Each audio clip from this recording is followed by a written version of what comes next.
Talk about golems. Hey, Evan. Guess what we're going to talk about today? Is it golems? Wow, way to ruin the surprise, dick. Sorry, what are we talking about today? We're talking about golems! Yeah, I just said that. Yeah, we're talking about golems. Super cool monstrosities, crafted and sculpted and given life by a spirit from the elemental plane of Earth. And 100,000 gold pieces. Okay, well, we'll talk about that later. But first of all, we're just going to discuss the various types of golems. Sure. As well as something that's really cool that I didn't realize about them. So, in just base 5th edition Dungeons & Dragons, they only have 4 types of golems: clay, flesh, iron, and stone. And as you probably guessed, each golem is categorized by what it is made out of. Golems are super neat because they can't die from age. Like, period. Like, they just don't age ever, because they're constructs. Yeah, they're just statues brought to life with a small elemental earth plane spirit. And now, when I say it's a spirit of the elemental earth plane, it is a tiny spark of life that has no memory, personality, or history. It is simply the impetus to move and obey.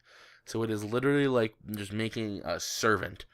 So this already, to me, is just asking for a high-level wizard to have one of these things.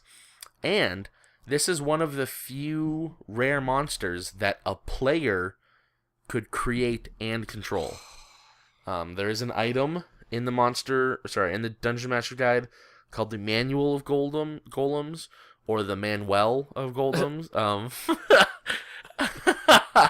And it speaks of the eldritch creation of these various golems. However, in the DMG, it costs an arm and a leg to create one of these things, which makes sense that they're very powerful. But at the same time, 100,000 gold pieces... It's ridiculous. ...is like a lot. Now, I know some DMs enjoy... I think that is more money than I have accumulated over all of the campaigns I've participated in. Yeah, probably. I can't, I think the most I've ever had at one time is 2,000 gold pieces. Yep. And 100,000. That's, how? Not to mention 120 days of work. And that's 8 hours a day you are doing this. Can you spread it out amongst a few people?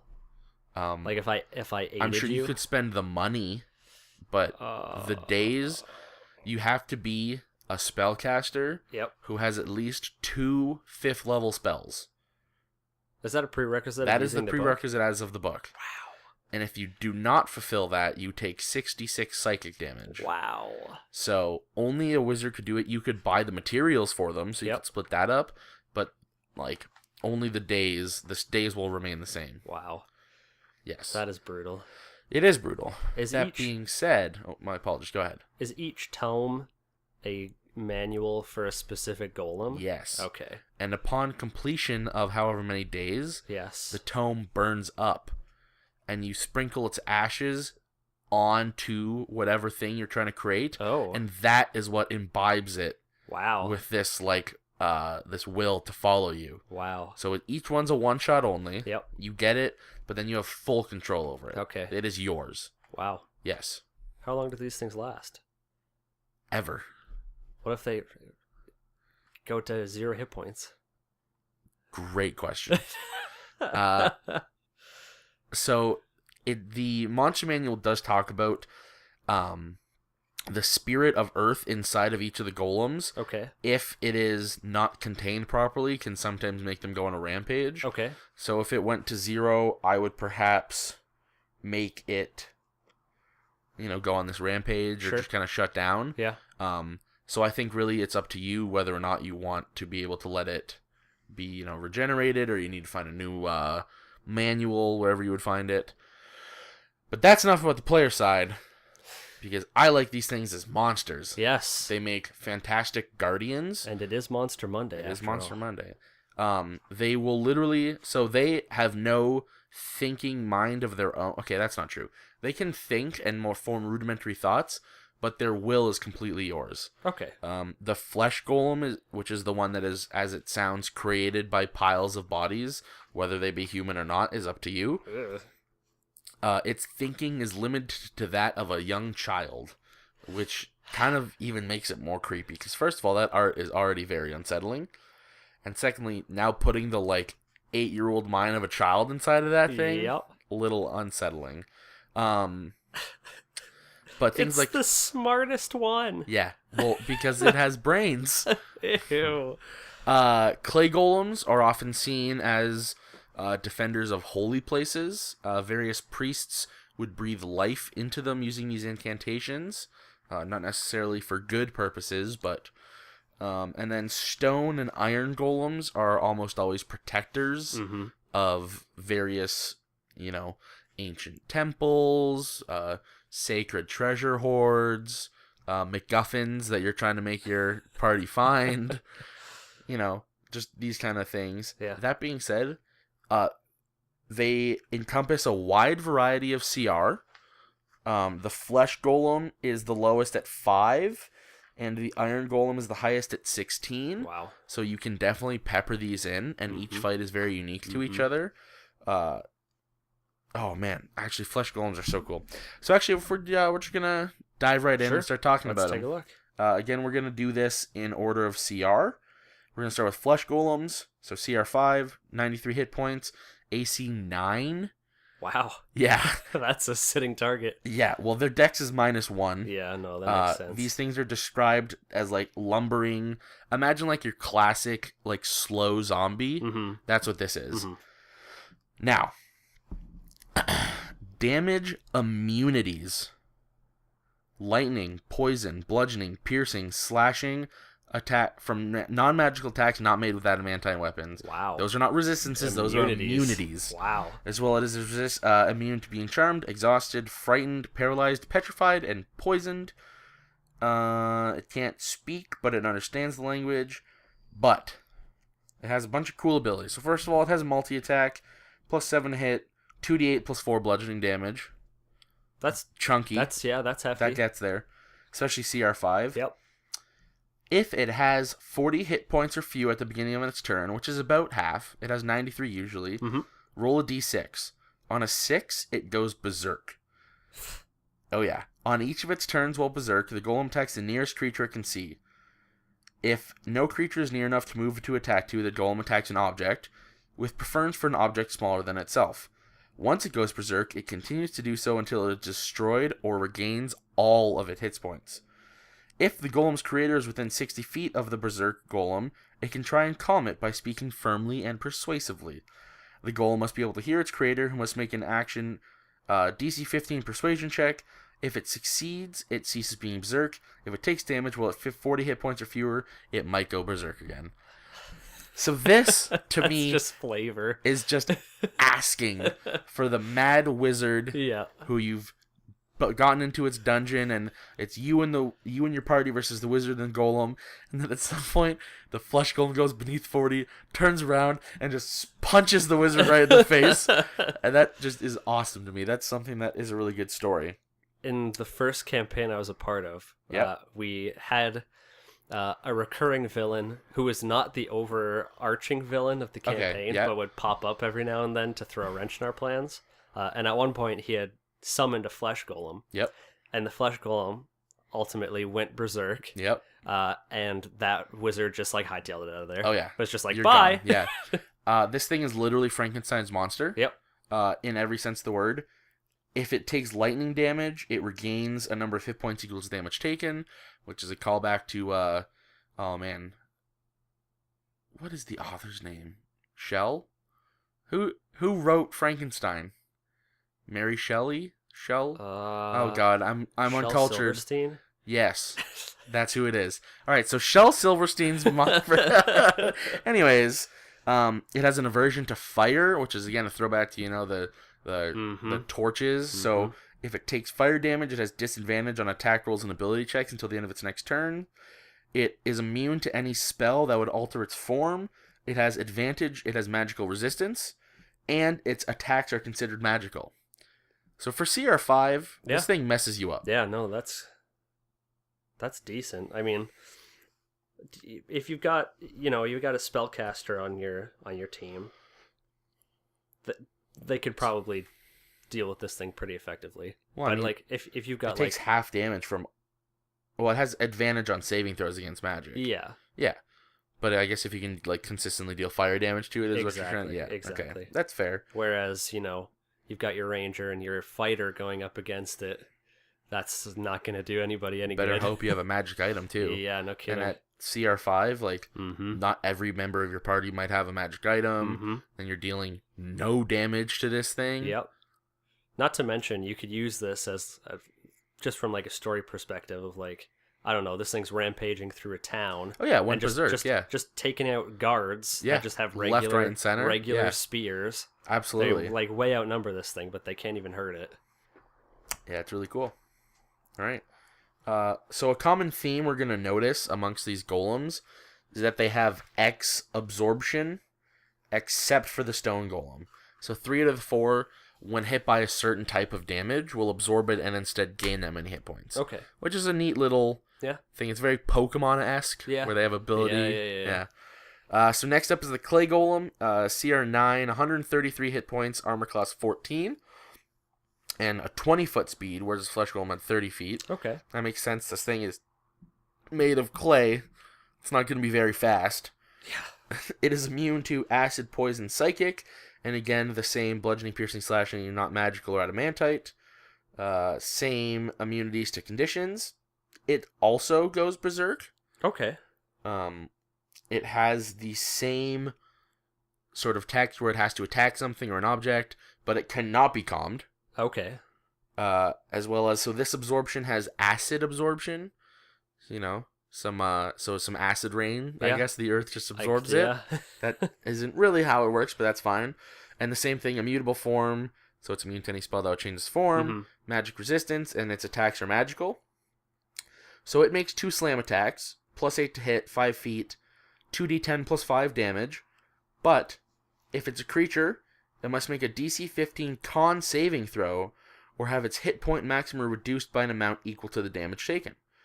So it dies if its attack reduces it to 0. And I think this is supposed to kind of represent the clay kind of like almost clinging to you. Okay. And like making that wound kind of hurt. Yeah. I don't know why this reduces your hit point maximum. Yeah, I don't get that. But it can cast haste on itself. It's a recharge of 5 or 6. What? And as an action, until the end of its next turn, the golem magically gains +2 to AC, advantage on dexterity saving throws, and can use its slam attack as a bonus action. So that means, that this turn you slam attack as a bonus action, next turn you slam as an action, and slam again as a bonus action.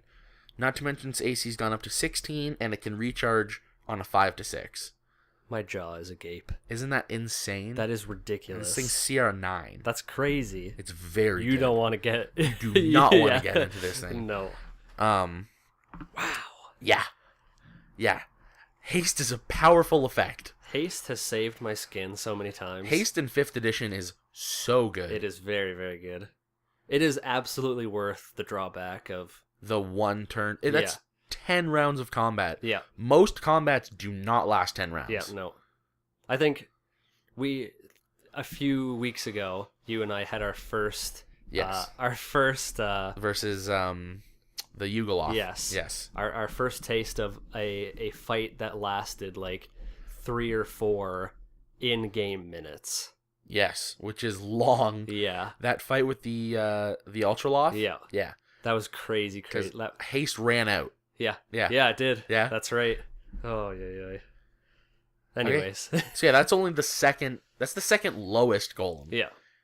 So the next one, the stone golem, small leap. It's only CR 10. Okay.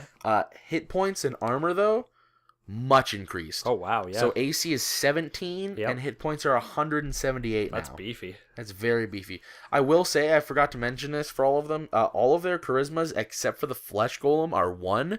So that's a -5.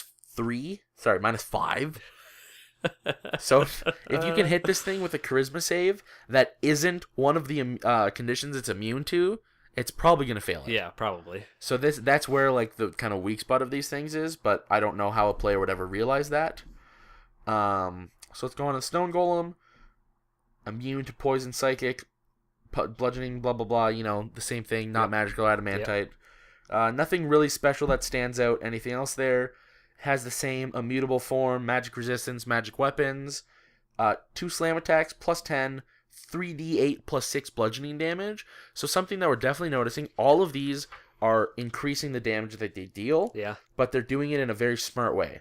So like the Flesh Golems 2d8, Clay Golems 2d10. Yep. So instead of making this a 3d8, which would almost assuredly be better, they're doing 2d10. So you still have that kind of variance in. But then this is now where they bump it up to the 3d8 to make it much more reliable. Yeah. As well as the Clay Golem could haste itself. The Stone Golem casts slow on people. So on a recharge of 5 or 6, it targets 1 or more creatures within 10 feet of it. So any martial class within 10 feet of it. Make a DC 17 Wisdom saving throw. On a failed save, it can't use reactions, speed is half, and it can't make more than 1 attack on each of its turns. In addition, the target can make an action or bonus action, or not both. But not both. These effects last for 1 minute, and you can repeat the save at the end of its turn, ending the effect on a successful save. Wow. So instead of making yourself hastier, just make everyone else slower. Your one saving grace there is being able to repeat the saving throw. Yeah, but it can just do it again. Yeah. Wow. Yeah. That is silly. This is where these things become incredible defenders. Yeah. Because you can just say, stand here, don't let anyone else besides me in, and even after you die, they will follow their last known command. Yeah. Forever. Yeah. But an interesting caveat about golems is that if their original creator has died, there is a possibility of your dominance being put over this golem. How can that be? So it doesn't specifically speak in the monster manual. Okay. Or in the manual of golems, but in the monster manual it just says that like your will can be asserted over this. Okay. So I would imagine it would involve another kind of arcane process where you show dominance over this thing. But it's just up to your DM's discretion. Yeah, basically. It's kind of similar to the Yugoloths, like, it can be restored through arcane magic. Whatever that means. Yeah, exactly. Dark rituals. Yeah, that's one of the ones where if your players really want to do it, you're like, next time I'll tell you. Yeah. All right, and you find the way to do it. I don't know what it is, but you found it. Yeah. All right, lastly, we get the Iron Golem. Big jump here. Oh, yeah. So originally we went from 5 to 9 to 10 to 16. Yep. Which almost triples the experience value, which is a lot. Wow. Yeah. Yeah. So 20 armor class, 210 hit points, 30 feet. It is immune to fire, poison, and psychic, as well as, again, as we've spoken about, the various physical damage types. Same condition immunities, so on and so forth. And so this one does have the X absorption. Right. And it is actually the most common elemental damage. It has fire absorption. Yeah. So if it's subject to fire damage, it welds itself better, and instead would gain as much as you would hurt it. Yes. Which is insane. Yeah. It also has magic resistance, immutable form, and magic weapons. So the golem has 2 different attacks. There's a slam attack or a sword attack. Slam attack plus 13, 5-foot reach, 3d8 plus 7, which is basically the same as the stone golems, but plus 1 more instead of plus 6. Yep. Or it has its sword, which, by the way, these are all at plus 13 to hit. That's brutal. Yeah, and this has a reach of 10 feet, which makes sense. Yep. And this deals 3d10 plus 7 slashing damage. So I don't know why it would ever not use its sword, but in case you want to, like, pull some punches, you can use its slam attack instead. And finally, very similar to a Gorgon or a Dragon, it actually has a poison breath. It only recharges on a 6. So right away that should tell you this is a powerful ability. Yep. So it's a 15-foot cone and a DC 19 Constitution saving throw, or take 10d8 poison damage, or half as much on a successful one. That is stupid. Yes. Yes, that is stupid. You're correct. It is also CR16, but that's a lot of damage.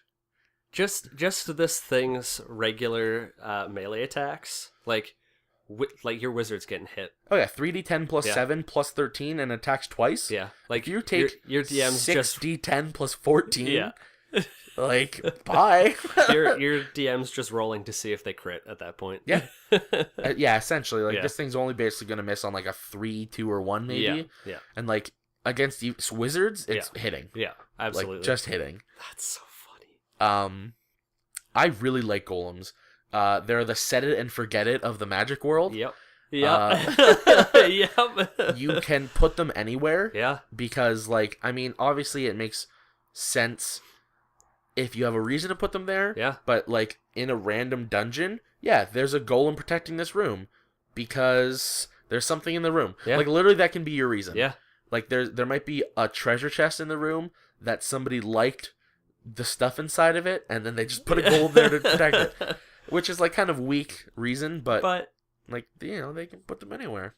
Yeah. So, as an encounter, like I just said, like, you're wandering through an underground tunnel connection, you hear a moaning and a deep thud, and a flesh golem comes out and you fight it. That was my... If any of you ever fight a flesh golem, make sure that you just remember the noises. As an encounter, this is where I would put them in as in the wizard's tower, kind of... like, the lower levels are protected by flesh golems, and as you get higher and higher and closer to his room, perhaps the, like, final chamber is blocked by a stone or iron golem. And then as a boss, I think golems are only limited to your creativity. Yeah. They're literally created by, like, magic users. Yep. So you can put in to a golem whatever you want. Yeah. And then if you're really, really diabolic... you essentially make Iron Man armor. And you have the wizard inside of the golem. Yeah, no, that would be awesome. And then it gets to cast spells through it. Yep. And has all of its resistances. And then this is where you get to a multi-stage part fight. Where if perhaps there's a special rule, like, you bring in called shots that allows you to try and, like, hack away the armor to see the wizard inside. And then this is a cool boss fight. Or you can just make, like, frickin' Voltron from the Transformers. And just, you know, it has, like, the equivalent of, like, arcane missiles in its hand. And it can fly because there's, like, you know, this thing is a magic suit of armor, essentially, that is just animated. Yeah, no. It's limited only by your imagination. Even if you want to have the wizard be separate from the iron golem. Or whatever golem they've created. And the task they've given the golem is, like, protect me. Yeah. That's absolutely a boss fight. Yeah.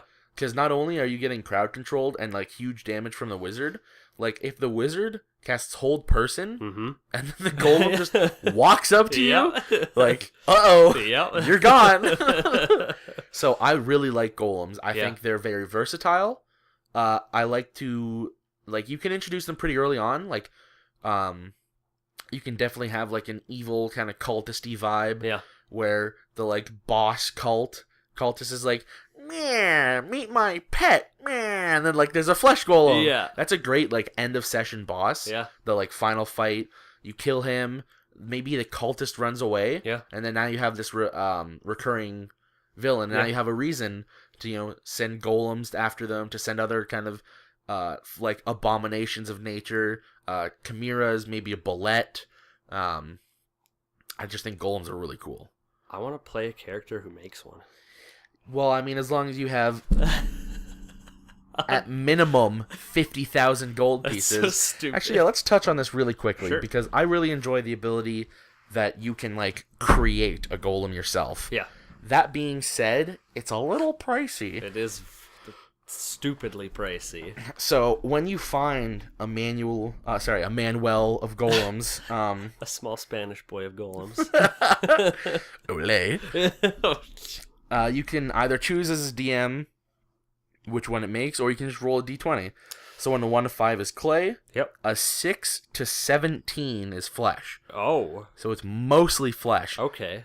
18 is iron. Wow. And 19 and 20 is stone. That is so specific. It's very specific, very odd. Yes. I don't know why they chose 18. Why wouldn't it be why 18, wouldn't 18, 19? And I don't know. Anyways, wizards, what's going on? Another cool thing is they give an appearance of 3 of the different 4 manuals. So the manual of stone golems is stone slabs that have been carved into in arcane runes, bound together with hemp. That's sweet. The clay one, the cover almost looks like it's made of ever-shifting earth. Yeah. The flesh golem is stitched together pages of leather of you don't know what it's made from. So these are really cool, but they cost at minimum 50,000 and up to 100,000. I think the days, so it requires between 30 and 120 days, either 30, 60, 90, or 120. Okay. And the prices are 50, 65, 80, and 100,000 respectively. Okay. And that is, again, in order of increasing CR. Yes. I think that's a little high. In my campaigns, I can't even ever see my people getting to 100,000 gold pieces. Ever. Maybe 50,000 if they all pooled their stuff together. But then you're only getting something CR 5. There's probably easier ways to do that. I love to run a tight economy in my sessions. As do I, yes. Where my players are scraping by. And, I also appreciate that, yeah. Every purchase they make is oh god, do we really need it? One of my players is kind of fiending for a mount. Okay. And he's a dwarvish one. He's I don't want a horse, so are there war pigs or war boars that exist in your world? And I was yeah, sure, there totally are. Yeah. But they're gonna cost way more than a horse. Yeah, of course. Because the training requirement is just gonna be so much more. So I think I set the price at 2K or 1,500. Yeah. Basically, I took the price of a war horse and then just I don't remember if I doubled or tripled it. Yeah. And right now they're level 5, and I think he has 300 maybe. Yeah. And just scrounging. Yeah. Scrounging. And he's oh, I'm just gonna save it all up. And he's oh, but I also want heavy armor. Oh, no. But I like these decisions. Yeah. And what this allows me to do is, instead of rewarding gold, maybe the next time that they're fighting the next big bad boss, they find a suit of heavy armor. Mm-hmm. Mm-hmm. But I kind of digress. My apologies. So what I would do for this manual is I would tweak the gold costs, but increase the time, and I would also require proficiency in a set of artisans tools that I deem appropriate for the golem. Okay. So what I think that would do is, how would a wizard sculpt a stone golem? Mm-hmm. You can't just look at a rock and make it a golem. Yeah. These things need to be depictions of something. Yeah. They don't need to be humanoid. And oftentimes in ancient days they would turn statues of great beasts into stone golems. Mm-hmm. So that's something very very cool. So if they wanted to make a clay golem, I would probably use sculptors. I think there's sculpting tools in D&D, proficiency for sculptors tools. Yeah. Stone one, I like. Oh no, there's stone or jewelers tools maybe. Stone cut. Stone, yeah. There's definitely here. We can literally look. I'm a bumbling fool. We can literally look. It's okay. We'll just cut this all out in post. That's right. So, like I was talking about with the artisans tools. So if they wanted to build a stone golem, I'm gonna make you're not just gonna be able to pile rocks on top of each other and say it's a stone golem. You're gonna have to have, I would say, proficiency in mason's tools. Yep. Iron golem, that's easy. That would be smith's tools. Flesh golem. This is kind of the one. I believe there's tanner's tools or leatherworker's tools. Leatherworker's tools, yeah. That is probably the one that I would say is required to make that. Okay. And then for the clay golem, maybe jewelers or sculptor's tools. Sculptors, there's sculptor's tools. If there's sculptor's tools, then that is literally a clay sculpture. So yeah, that's what I would change. I would almost go so far as to say half or third the gold price. Wow. Because I want this to feel the magic to be coming from the book. Right. And then the rest of this is, so it's the money spent for your day, like accommodating yourself. Mm-hmm. There would still need to be like arcane inks that are infused with this like kind of ruined magic that you would write all over your golems, then they get absorbed every day. I would almost like probably double or triple the time spent on it. And I would also require either the person performing this ritual or somebody else with these skills and these tools to construct these golems. That's the way that I would change this. Okay. I think that's reasonable. I still think that, like, if you're trying to make a CR5 monster, even if it costs you 20,000 gold pieces, that's still a lot of money. That's a crazy amount of money still. I wouldn't imagine that my party would have 20,000 gold before level 10. Yeah. And then if they get a CR5, like, quote-unquote companion, which has, like, AC 9 and, like, 70 hit points, at that point, I could definitely build fights around it to incorporate it. Yeah. I could just, throw another enemy in there and probably deal with it, right? So I think this is really cool. I think it rewards the player. It's a really good thing to do in your downtime. If you don't do time skips in your campaign, I would recommend trying one sometime. Around level 7, 8, 10, that kind of area. Yeah. Give your players like 6 months of downtime. Yeah. Ask them what they want to do with it, because some really cool things can come from it. Yeah. Like, this is where you can create a golem. That's super cool to me. You can do a lot. Or like, and I would also akin this to wizards. Once they get 5th level spells, can conjure elementals and then bind them to themselves. Yeah.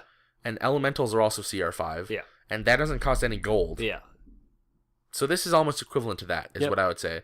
So this is more permanent, because I think the binding process at most is like 30 days. Okay.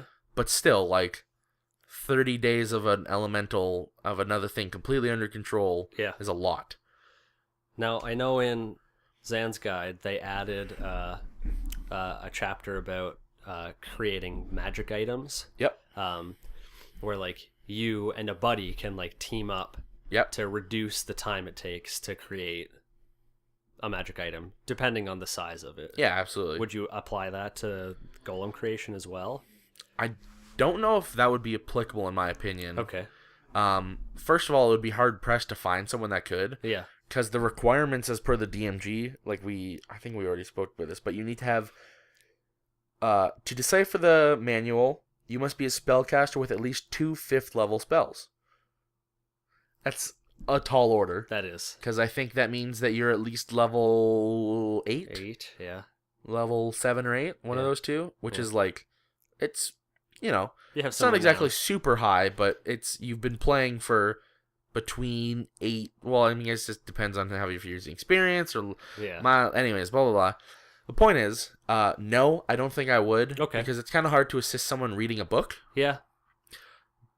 But that being said, maybe I could get them to assist the actual creation of the golem itself. Yes. Like with the That's artisan's more tools. what I was thinking. Okay, yeah. Then I would probably allow that in some way, shape, or form. Perhaps they could like reduce the gold cost a little because there's more like people helping with it. Yeah. I don't know. I think that would be kind of like an in the moment kind of thing. Yeah. But I would definitely tweak the numbers. Okay. Yeah. Other than that, I think golems are sweet. They're great defenders. Really, your imagination's the only limit for them. Yeah.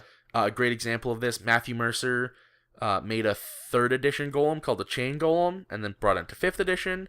And again, really, like, you're only limited by what you can think of. Yeah. You can literally make Iron Man as a monster, which is just so cool to me. So stupid. Hey. Everyone's fantasy is different, Evan. Oh, gross. Don't fantasy shame me. It's 2018. Anyways, thanks for listening. This has been our episode about golems. We'll see you next time. Next time on Stat Block, we talk about giants. Ew.